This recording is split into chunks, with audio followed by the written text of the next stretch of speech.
Pirmado na ni Pangulong Ferdinand Marcos Jr. ang panukalang batas na nagbibigay sa kanya ng emergency powers upang suspendihin o kaya ay bawasan ng excise tax sa langis.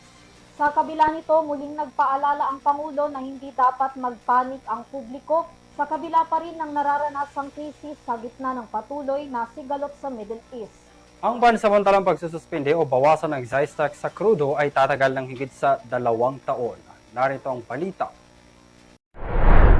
Pirmado na ni Pangulong Ferdinand R. Marcos Jr. ang batas na nagbibigay sa kanya ng kapangyarihan na mabawasan o suspindihin ang excise tax sa produktong petrolyo.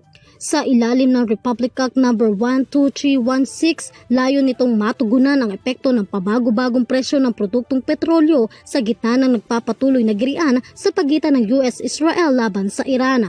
Inamyendahan ng bagong batas ang Section 148 ng National Internal Revenue Code of 1997 na nagbibigay pahintulot sa agarang aksyon ng pamahalaan kapag ang presyo ng Dubai crude oil batay sa Min of Platts Singapore ay umabot o lumampas sa $80 kada bariles ng langis sa loob ng isang buwan.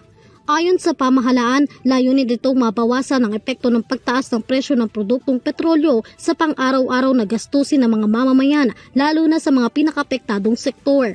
Binigyan din niya na hindi kinakailangan na magpanik ng taong bayan dahil ginagawaan niya ang lahat upang masolusyonan ang mga problema na kinahaharap ng bansa.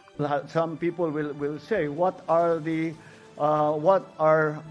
thinking about this? Are we thinking about that? Are we going to do this? Are we going to do that? The best way I have to answer that question, nothing is off the table. We are looking at everything that we can do.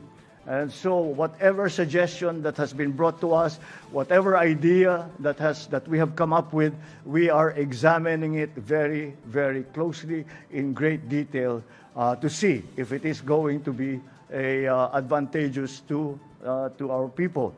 At Hindi rin anya kontrolado ng pamahalaan ang presyo ng langis sa mundo, ngunit hindi rin daw maaaring mangyari na maramdaman ng publiko ang bigat na kinahaharap ng bansa.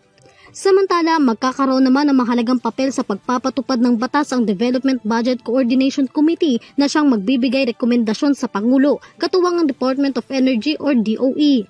Ang pansamantalang pagsususpende o pagbabawas sa excise tax sa krudo ay tatagal lamang hanggang December 31, 2028. Kasunod nito, sinabi naman ng Department of Finance or DOF na magiging epektibo ang executive order para mabawasan o suspendihin ang excise tax sa langis sa April 12 or 13. Kinakailangan niya ng 15 araw na publication mula nang ito ay lagdaan ni Pangulong Bongbong Marcos para sa emergency power. Dagdag pa nito na hindi pa nakikipagpulong ang Development Budget Coordination Committee kaugnay nito. Para sa EuroTV News, Graciela Corazon, sumasaludo sa bawat Pilipino.